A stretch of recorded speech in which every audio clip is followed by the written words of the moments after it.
મારું નામ ચિત્રોડા આશા તુલસીભાઈ. આજે હું ઇનોવેટિવ તરીકે તમારી પાસે એક સરસ મજાની પ્રવૃત્તિ લઈને આવી છું. મેં થોડીક મારા લેપટોપમાં અલંકાર માટેની પીપીટી બનાવેલી છે, જે તમને બતાવવા માંગુ છું અને તમને એનાથી એટલો ફાયદો થશે કે તમને એ વધારે લાંબા સમય સુધી યાદ રહેશે. જો બાળકો, આપણે શિક્ષક ભણાવતા હોય અને આપણે શીખીએ, એ બોલી જાય અને ક્યારેક આપણે એમની કોઈ વસ્તુ બોલે અને આપણે નોટ કરીએ અને એ વસ્તુ આપણે યાદ રહે, એના કરતાં આપણે કશીક વસ્તુ જોઈએ, સાંભળીએ શિક્ષક પાસેથી અને પછી નોટ કરીએ, એનો અનુભવ, એના પ્રતિઘાતો જે પડે છે એ વધારે સારા પડે છે.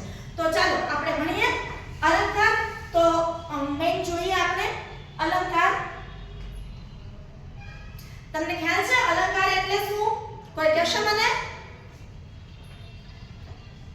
અલંકાર એટલે શું? જેવું આવડે એવું તમે બોલશો.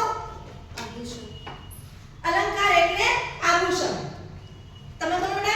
અલંકાર એટલે ઘરેણાં, આભૂષણ વગેરે. સરસ. અલંકાર એટલે એનો સાદો સીધો અર્થ તમે જુઓ ને તો આભૂષણ. બરાબર? કોઈ નારી હોય અને એણે ઘરેણાં પહેરેલા હોય, પછી આપણે યુનિફોર્મ પહેરીએ અને સારા ઘરેણાં પહેરીએ, એમાં બહુ સારા લાગે હો, પણ બહુ સરસ મજાના ક્યાંક લગ્ન પ્રસંગમાં જતા હોઈએ અને સરસ મજાની કોઈ સુંદર સ્ત્રી સરસ મજાની તૈયાર થઈ હોય, ગળામાં એકેય આભૂષણ ન પહેર્યું હોય, કાનમાં ન પહેર્યું હોય, બરાબર, તો એ કેવા લાગે?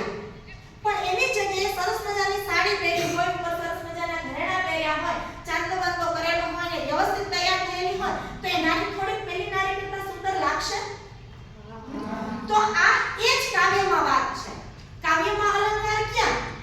તો કે કાવ્યમાં એમને કહી દઉં કે ભાઈ પેલું જો સરસ મજાનું કેવું સરસ છે, મારા જેવું લાગે છે, એમ કે દિવ્યા છે એ મારા જેવી છે એમ.